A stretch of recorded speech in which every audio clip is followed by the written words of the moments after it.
আমি নির্বাচন করব, এটা স্পষ্টভাবেই বলা যায়, কিন্তু কোথায় করব, কোন দল থেকে করব, সেটা পরবর্তী ডিসকাশন। এটা ইতিমধ্যে আমি নিজেও বলেছি যে উপদেষ্টা পদ থেকে নির্বাচন করা উচিত না, যদিও আইনগত কোনো বাধ্যবাধকতা এক্ষেত্রে আসলে নেই। এবং আমি যেটা নিজে বলেছি সেটা আমি নিজেও প্র্যাকটিস অবশ্যই করব। তবে এই বিষয়ে ফার্দার কোনো ইনফরমেশন দেওয়ার সুযোগ আমার নেই। এটা আমাদের মাননীয় প্রধান উপদেষ্টার দপ্তর থেকে আপনাদেরকে জানিয়ে দেওয়া হবে, আর সেটার জন্য একটু অপেক্ষা করতে হবে। আগে যে কালচারটা ছিল যে সবকিছু ধোঁয়াশা, আপনারা এসেছেন একটা ট্রান্সপারেন্ট ওয়েতে বিদায় নেওয়ার সুযোগ এসেছে। আপনি নিজে প্রবর্তন করবেন কিনা সেটা আপনার তো বলার ইখতিয়ার, আমাদের জানার অধিকারও আছে। আমি তো এখনো একটা সিস্টেমের মধ্যে আছি, তো আমাকে সিস্টেম ফলো করতে হয়। আমাকে যদি আমার উপর থেকে কোনো নির্দেশনা আছে সেটাকে আমার মেনে চলতে হয়। তো সেই জায়গা থেকে এই বিষয়ে আমি এখন আজকে কিছু বলতে পারছি না।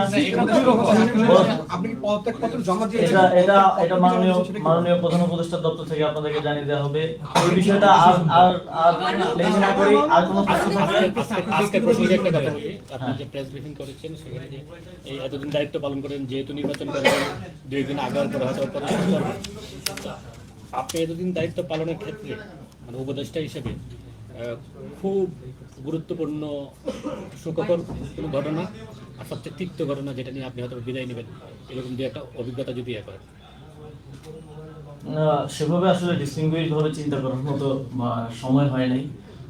তবে এই দায়িত্বে থাকাকালীন অবশ্যই আওয়ামী লীগের বিদায় নেওয়ার পরে বাংলাদেশে বাক স্বাধীনতা পুনঃপ্রতিষ্ঠিত হয়েছে।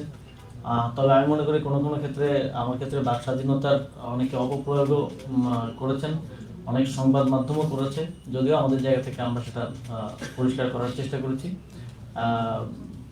বাক স্বাধীনতা থাকবে এবং সেটার যেন প্রকৃত ব্যবহারটাও সবাই নিশ্চিত করে, সদ্ব্যবহারটা নিশ্চিত করে, এটাই আমার প্রত্যাশা থাকবে। এবং এটা আমার দিক থেকেও আমি প্র্যাকটিস করার চেষ্টা করবো এবং আপনাদের দিক থেকেও আপনারা করবেন, এটাই প্রত্যাশা থাকবে। মিনিস্ট্রি কেন্দ্রিক অভিজ্ঞতা, যে কয়েকটি মিনিস্ট্রিতে আপনি দায়িত্ব পালন করছেন সেই কেন্দ্রিক অভিজ্ঞতা, যেহেতু আজকে আপনার উন্নয়নের ফিরিস্তি আপনি দিয়েছেন, ভালো মন্দ একটু মিশন যদি বলেন। মিনিস্ট্রি কেন্দ্রিক অনেক ধরনের অভিজ্ঞতাই হয়েছে, অনেক কিছুই হয়তো বলা যায় না। তো আসলে এই ধরনের পর্যায়ে কাজ করতে গেলে নানা ধরনের জটিলতা যেমন আছে। বিগত এই প্রায় 1.5 বছরে আমার মনে হয় যে আমি এর আগে আমার জীবনে প্রায় 25 বছরে যা শিখেছি তা এই 1.5 বছরেই তার থেকে অনেক বেশি শিখতে পেরেছি। এটা আমার জন্য একটা লার্নিং প্রসেস ছিল। তবে আমার দিক থেকে আমার উদ্দেশ্য সবসময় খুব স্পষ্টভাবে এটাই ছিল, যেহেতু অনেক মানুষের জীবন দেওয়ার মধ্য দিয়ে আমরা এই দায়িত্ব পেয়েছি, সেই জায়গা থেকে সর্বোচ্চ স্বচ্ছতা, নিষ্ঠা এবং জবাবদিহিতার সাথে কাজ করা এবং যে দায়িত্বটা পেয়েছি, যে সময়ের জন্য, যতটুকু সময়ের জন্য পেয়েছি, সেই সময়ের সর্বোচ্চ ব্যবহার করার, সদ্ব্যবহার করার চেষ্টা আমি করেছি। এবং আমার সাথে যারা আমার সহকর্মী ছিলেন তাদেরকেও অনেক সময় অফিস টাইমের বাইরেও অতিরিক্ত কাজ করতে হয়েছে, কারণ আপনারা দেখেছেন যে আমরা স্বাভাবিকভাবে অন্যান্য বিভিন্ন মন্ত্রণালয়ের থেকে অনেকাংশে অনেক বেশি উদ্যোগ গ্রহণ এবং বাস্তবায়ন করেছি। ফলে আমি আমার টিমকেও বিশেষভাবে আজকের দিনে ধন্যবাদ জানাতে চাই এবং আপনাদেরকেও ধন্যবাদ জানাতে চাই। আপনারা সবসময় আমাদের কাজগুলোকে জনগণের সামনে উত্থাপন করতে সহযোগিতা করেছেন।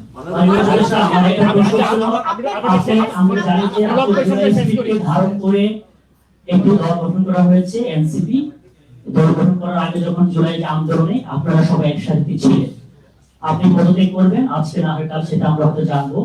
আপনি আজকে নির্বাচনের ঘোষণা দিয়েছেন, এই যে তাদের সাথে আপনি একসাথে আন্দোলনে ছিলেন, সোজাচার বিদায় করেছেন, আপনি পদত্যাগ করে কি ওই দলের সাথে কি আপনি নির্বাচন করবেন অথবা অন্য কোনো দলের সাথে হয়ে করবেন? এই বিষয়টা আসলে তো ভরসা রাখার প্রয়োজন কেন মনে করছেন?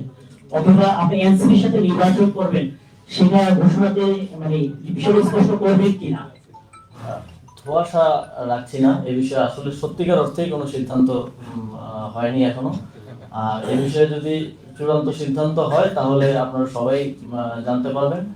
এবং যে দলের কথা বললেন, অবশ্যই যারা গণঅভ্যুত্থানে আমার সহযোগিতা ছিলেন তারাই সেই দলটা করেছে। তবে আমি আরো অনেক আগেই বলেছি যে এটা ধরে নেওয়া ঠিক হবে না যে আমি সেই দলেই মানে যুক্ত হব বা অংশগ্রহণ করবো।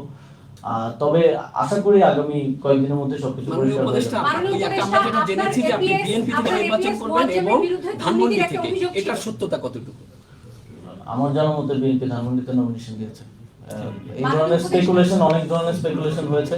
আই থিঙ্ক যে আপনাদের জায়গা থেকে বস্তুনিষ্ঠ তথ্যের প্রতি আসলে মনোযোগটা দেওয়া উচিত। মাননীয় উপদেষ্টা, আপনি জবাবদিহিতার কথা বলছিলেন, আপনি একটা টিমের কথা বলছিলেন, আপনার টিমে নিশ্চয়ই আপনার এপিএসও থাকবে।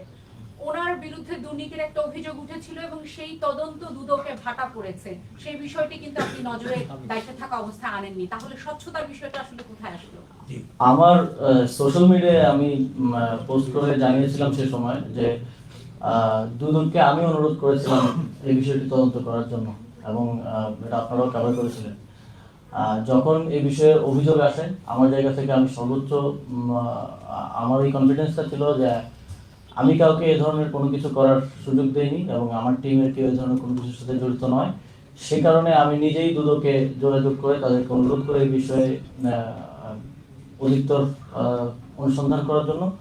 দুদক সে বিষয়ে অনুসন্ধান করেছে, এখন পুরোটা বিষয়ই দুদকের এখতিয়ারাধীন। এই বিষয়ে দুদক আপনাদেরকে জানাতে পারবে যে সর্বশেষ আপডেট কি। আপনি কত আগে বলেছিলেন যে আরো অনেকেই নির্বাচনে অংশগ্রহণ করবেন, একটু পরিষ্কার যদি করেন, উপদেষ্টাদের মধ্যে এমন কেউ আছেন নাকি সরকারে তারা আছে, তাদেরকে বলতে করছেন না এখন পর্যন্ত? আমি আসলে অন্য কারোর পক্ষ থেকে কিছু বলার মতো অবস্থানে নেই। জাস্ট 2 দিনের মধ্যে সবকিছু পরিষ্কার হয়ে যাবে। আপনি উন্নয়ন নিয়ে কথা বলেছেন, আমি একটা কথা বলতে, আপনি বরিশাল এলাকায় একটা উন্নয়ন ব্রিজ উদ্বোধনে অনলাইনে যুক্ত করার কথা, ব্রিজটার নাম ছিল আপনি উদ্বোধনের জন্য 36 জুলাই নামকরণ করার একটা প্রস্তাব ছিল। এই উদ্বোধন নিয়ে একটা অপ্রীতিকর ঘটনা ঘটেছিল এবং এই জুলাইটার নামটা কেন চেঞ্জ করা হলো এবং অপ্রীতিকর ঘটনার জন্য আপনি কাদেরকে দায়ী করছেন? ওই ব্রিজের আগের যে নামকরণ করা হয়েছিল বা নামকরণের যে ফলকটা ছিল, আই থিঙ্ক যেটা ভিত্তিপ্রস্তর স্থাপনের সময়, সেই ফলকের একটা ছবি আমি পেয়েছি। সেই ছবিতে আমি দেখলাম যে নিয়ম বহির্ভূতভাবে সরকারের একজন তখন সম্ভবত রানিং কর্মকর্তা ছিল, তিনি সেটা তার চাকরি বিধি অনুযায়ী পারেন না তার নিজের নামে কোনো সরকারি স্থাপনা উদ্বোধন করতে। তিনি নিজের নামে সেটা উদ্বোধন করেছিলেন এবং তিনি সেই ব্রিজের নামকরণও তিনি নিজে করেছিলেন এবং নাম ফলকে লেখা ছিল যে তার উদ্যোগে ব্রিজটা হয়েছে। এখন সরকারি কর্মকর্তা, এটা খুবই হাস্যকর বিষয়। আপনারা যারা সচিবালয় ব্রিজ কভার করেন, এটা হওয়ার কথা না।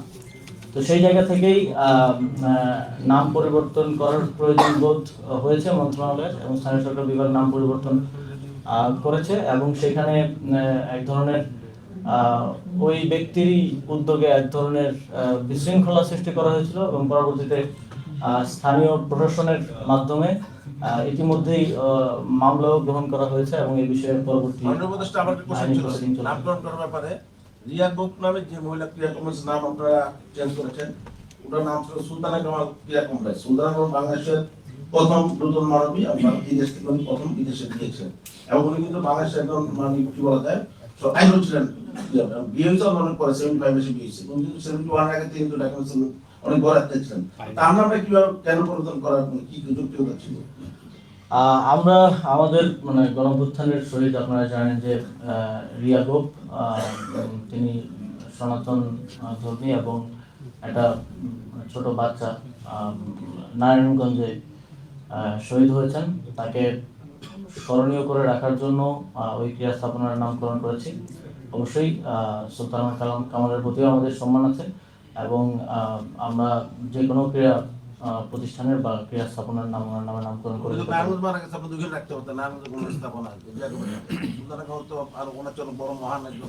এটা নিয়ে ডিবেট হতে পারে।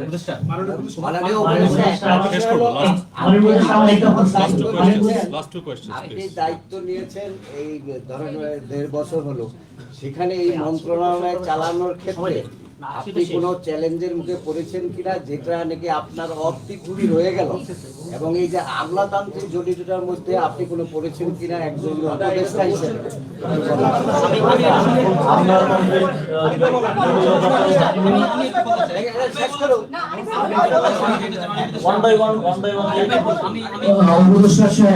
আমার একটা প্রশ্ন ছিল, আপনি বিপ্লবের একজন উপদেষ্টা হিসেবে একটা প্রশ্ন নেওয়া হয়েছে।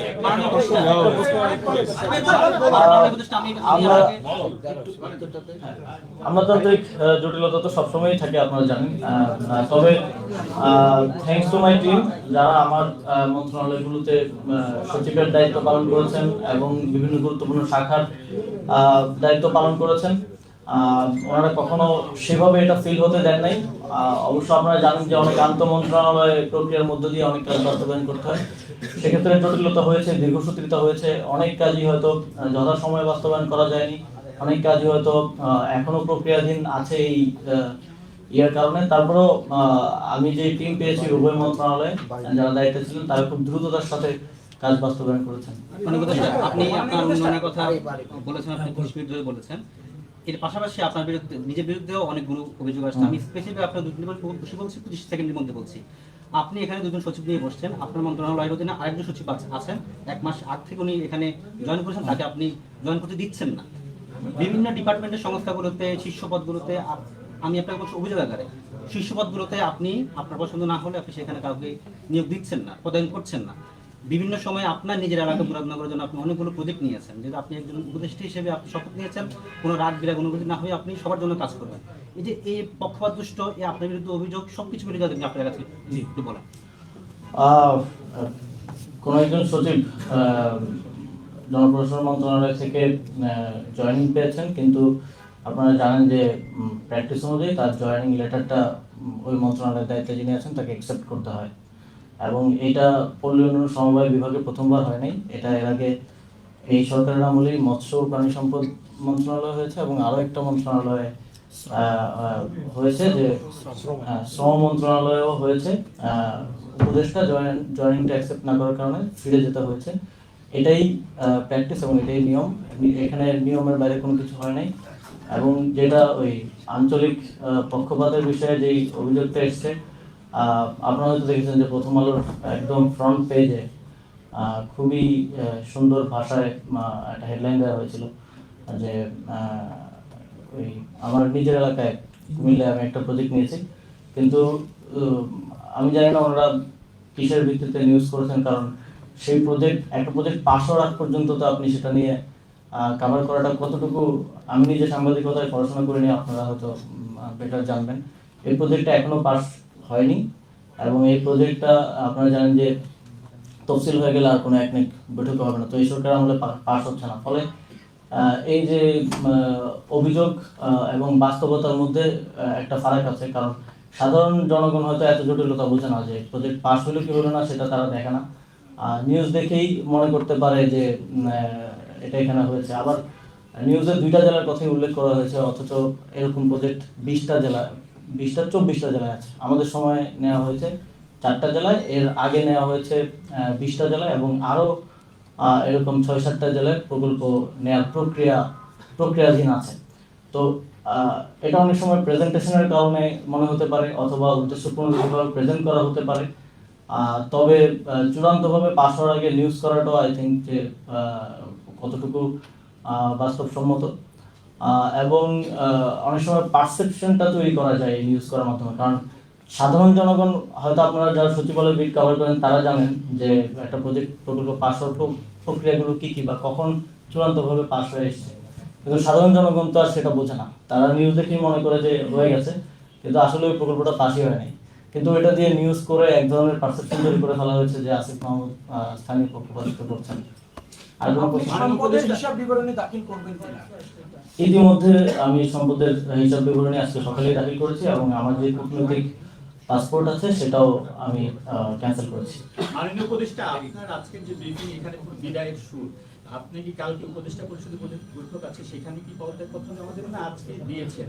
উপদেষ্টা পরিষদ বৈঠকে আমাকে ডাকা হয়েছে, বাকিটা আমাদের মাননীয় প্রধান উপদেষ্টা আর যে প্রেস উইং আছে সেখান থেকে আপনাদেরকে জানানো হবে। আপনি যেহেতু এই বিষয়টা বললেনই, একটা ওয়েস্ট মিনিস্টার স্টাইলে যখন ক্যাবিনেট চলে, ক্যাবিনেটের প্রধানমন্ত্রীর যে বৈশিষ্ট্য ফার্স্ট অন দ্য ওয়াল, মানে এইখানে আমাদের গণতান্ত্রিক প্রক্রিয়ায় যে চর্চাটা হয়, রাজনৈতিক দলগুলো করে প্রধান উপদেষ্টা বা প্রধানমন্ত্রী মানে হচ্ছে সর্বোচ্চ ওইটা থেকে সবকিছু অর্ডার হয় সেভাবে চলে। কিন্তু ওয়েস্ট মিনিস্টার স্টাইলে প্রত্যেকজন মন্ত্রী স্ব দায়িত্বে সর্বোচ্চ গুরুত্ব দিয়ে তাদের ব্যক্তিত্ব নিয়ে কাজ করেন। তো আপনার এই উপদেষ্টা পদ থেকে পদত্যাগ করবেন কি করবেন না সেটার বিষয়ে যখন প্রধান উপদেষ্টার কাছ থেকে আসতে হয়, তার মানে কি উপদেষ্টা হিসেবে আপনার একটা ব্যক্তিত্বহীনতা প্রকাশ পায় না? বা আগের সরকারগুলো যে প্র্যাকটিস আমাদের দেশ তো আর ওয়েস্টমিনিস্টার স্টাইলে চলছে না, আমাদের দেশ যে স্টাইলে চলছে সেই স্টাইলেই তো চলছে। আনটিল এই জিনিসগুলোর সংস্কার হোক বা ইয়ে হোক, তার আগ পর্যন্ত তো আমরা সেটা পরিবর্তন করতে পারছি না। ধন্যবাদ আপনাদের সবাইকে, আপনারা অনেক অনেক ধরে অপেক্ষা করেছেন দীর্ঘ সময়, আজকে নিচ্ছি না, ধন্যবাদ, দীর্ঘ সময় অপেক্ষা করে আমাদেরকে কভার করেছেন। থ্যাংক ইউ সকলকে, আবার দেখা হবে অন্য কোনো জায়গায়। Thank you.